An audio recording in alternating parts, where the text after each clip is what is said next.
Ngayon, maganda rin dyan, kaya parang pyramid nga naman yan. Okay? Huwag po kayo matakot dyan. For structural purpose lang yan. Para ma-monitor nyo na yung business. Meron pong batas sa amin ngayon, yung anti-pyramiding law. Okay? Ang author po nun is si dating Senator Robert Jaworski. Article 5601. Okay? Pag magme-member ka daw sa ganitong klase ng business, dapat yung magme-member, may bumalik sa kanyang produkto. 73% nung nilabas niya, by product dapat bumalik sa kanya. Sa atin, ilang percent yung bumalik?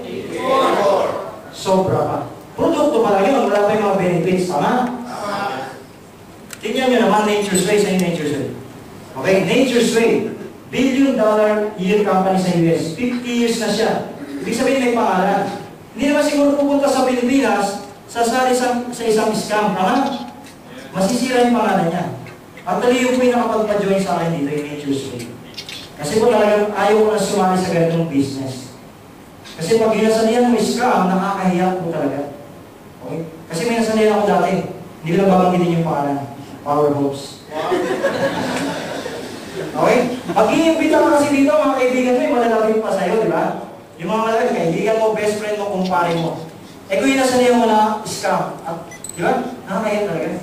Kasi yung nasalihan mo na yun, na kumbisi ko yung kumpare ko.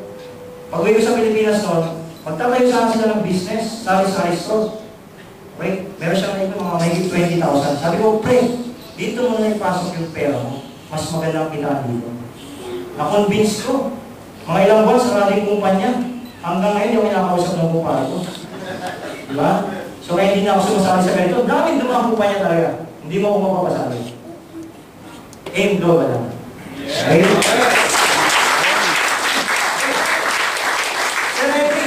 Okay? Etong nasa kaliwa mo, si A. Pwede ba mangyari to?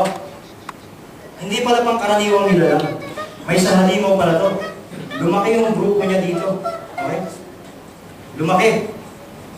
Mga rockstar pala to. Yan. Pagkagaling sa trabaho, diretso lang agad sa OBB. OBB ng OBB. Lumaki yung grupo dito, sir.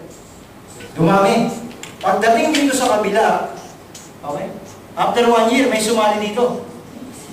Okay? 2008, may sumali. 2013. 2014, meron naman isa. Ang bagal. Worse, tumigil, sir. Tumigil. Sa ganyang structure, sino mas maraming kinita? Si Sir Henry o si A? Si A. A? Sabi nila sa networking, kung sino rin muna sumasali nung kumikita. Di ba sabi nila? Sa iba po, pero sa yung global, hindi po. Dito po hindi paunahan. Pasipagan dito. Palakihan ang pangarap. Baka si Sir Henry gusto magkakotse. Si A gusto magkabarko. Parehas ka ng galaw yan? O dito sir may sumali. Gusto magkadagat.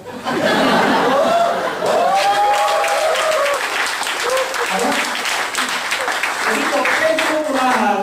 Sakitaan yung mga nauna sa'yo. Depende sa'yo kung paano mo siya gagawin. Tama. Eh paano yan, Regent? Pag ganyan nangyari sa grupo ko, ang dami kong points dito. Kukunin ba ng aim global yan? Hindi po. Ang tawag namin dyan, waiting. Nag-iintay lang yan ng kamats. Eh paano na magkakaroon ng kamats, Regent? Ayaw na mag-imbita ng mga tao rito sa kabila. Eh ako mismo, wala na rin ako ma-invite. Anong papasok na komisyon sa akin dyan? Huwag ka maganda, sir. Lahat ng produkto ng aim global may equivalent points yan. Ito pong Corridors may points. Lahat ng product may points. Yung mga tao mo dito, hindi nag-iimbita. Pero personal, bumibili. O kaya meron pala dito doktor. Pine-prescribe itong Corridors natin. Yung mga produkto ng aim global. Meron pala dito malakas magbenta. Lahat ng binibili at binibenta ng mga taong yan, okay, ginagamit ng mga yan, bibilangin ng computer. Pag umabot ng 1,200 points, yung mga ginamit nila, maghanap ulit yun ng kamay sa kabila, 120 ka pa rin. Kaya dito, kahit kumili yung recruitment, walang nag-join, pero yung mga tao tuloy pa rin sa pagbili, 120 ka pa rin ng 120. Maganda. Ngayon, Sir Henry, lumaki yung grupo mo. Lumaki after 1 year. Yung tao mo rito sa kabila, umabot ng 1,000. Dito sa kabila, umabot din ng 1,000. Pwedeng mangyari? Pwede! Pag ganyan karaming grupo mo, sir, posible ba isang araw may pumasok dito, 100 nag-join? Meron? Yes. Diba? 100 dito nag-join. Ibig ba sabihin yan, babayaran ka ng 100 na 120, which is 12,000 per day tax free. Pwede yan? Hindi po.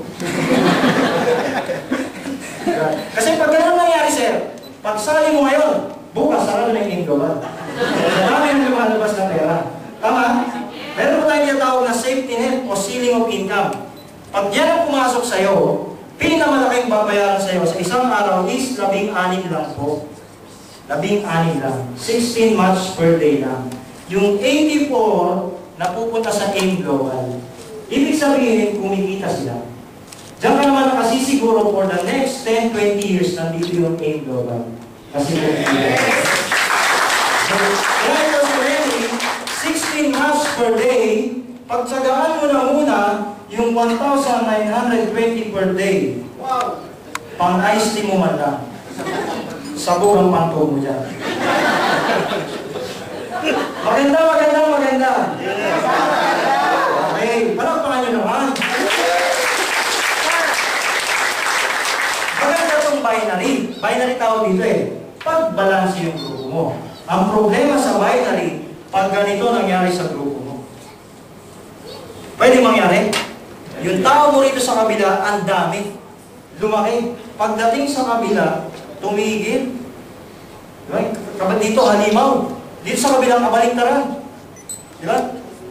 Etong isa, tarsier pala to. Nakita lang yung tarsier? Pre, magbenta ka naman kahit isang polygus lang. Nasa ko sa'yo. Tinignan ka lang ganyan. Ayaw ka lang bumili. Ayaw kang magbenta-benta. Tama? Hindi na nagpakita sa akin, sir.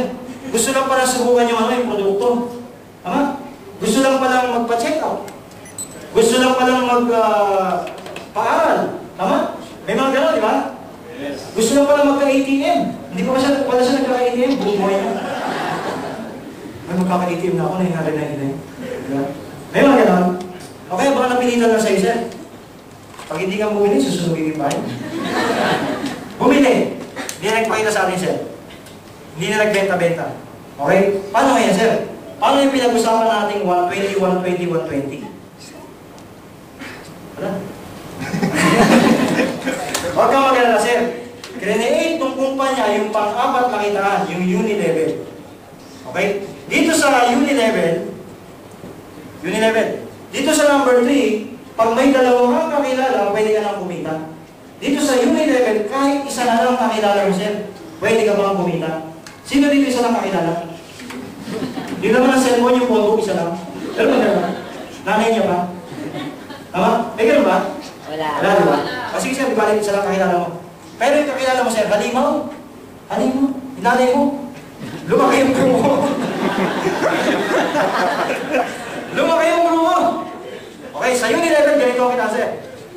Lahat ng bibili ng nanay mo, meron kang 10% overriding commission sa lahat ng bibili at ibibenta mo. First level mo po yan. Naintindihan niyo may sulat ko? Yes. Pasensya na kayo, hindi ka na talaga mabago yun. Okay. First level, 10%. Second, third, up to 10th level mo ng grupo mo, lahat ng bili at benta niyan may 5% overriding commission ka. Para kang may grocery, kahit wala kang grocery, wala kang inuupahan, wala kang binabayarang kuryente. Basta may bumili, 5% hanggang 10th level mo. Okay? Eh paano yung region? Pwedeng mangyari to eh. Yung first level mo, second, third, fourth, fifth level mo, bumibili. Kaya ang pagdating ng 6, 7, 8, 9, 10, walang bumibili. Pwedeng mangyari? Yes. Eh ang dami mong tao sa baba, region. Ang dami, palaki yan eh. Di ba? Habang bumababa yan, lumalaki. Meron po tayong tinatawag na dynamic compression. Ang pinag-uusapan sa Unilevel, sa 10th level mo, lahat lang ng bumibili. So lahat ng bumibili sa baba, aakyat po yun. Pupunuin niya yung 10th level mo. Ibig sabihin, assured ka na may 5% ka talaga from first ang 2nd to 10th level ng grupo mo. Maganda. Maganda. At ito pong account nyo, transferable yan. Okay, bawa. After 1 year, nagte 10,000 dirhams ka na lang per month. Okay? Lumaki yung grupo mo. Ito na yung standard na kinikita mo. Eh, hindi ka na dito in-invite. Ang nag-invite sa'yo, si Lord. Diba? Pwede mo yan eh? Hindi ka na pinabawa. Diba? Sabi ni Lord dito, may presentation dito. Dito ka. Hindi ka pinabawa. Eh, kumikita yung account mo, sir, 10,000 dirhams per month. Sayang naman, di ba? Sayang? Yes. Hindi po. Kasi lahat, nung kinikita mo, mamanahin siya ng direct beneficiary mo. Either ng asawa, magulang, anak, kapatid. Kahit sino, kung sino yung beneficiary mo. Kaya dito, yung mga nag-iwan mo, masaya. Masaya yung mga iwan. Bakit? Kasi wala ka na. Hindi, kasi kumikita yan. Okay? Masaya si kumpare. Okay. Tama, nakakatuwa. Pero pwede bang bukas? Diba? Sa trabaho natin ngayon, let's say kumikita ka ng 5,000 dirhams. Pwede bang bukas pagpasok o sabi mo yung boss, boss, usap naman tayo. Ano yun? Pwede bang yung kinikita ko? Pinaparap ko yan, diba? Sorry. Okay. Sabi mo, boss, usap naman tayo. Ano yun? Pwede bang yung kinikita ko? Yung sweldo ko? Pag may mangyari sa akin, pwede bang ipadala mo lang sa Pilipinas? Pwede ba yun? Ha? Pwede? Sabi ng boss mo, mukha mo.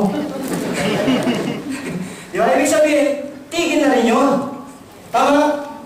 Dito po, pag napalaki mo yung grupo mo, yung kinikita mo, tuloy-tuloy pa rin. Tama? Maganda ba yun? Yes! Okay, so, napakagandang trabaho yun, di ba? Okay, last.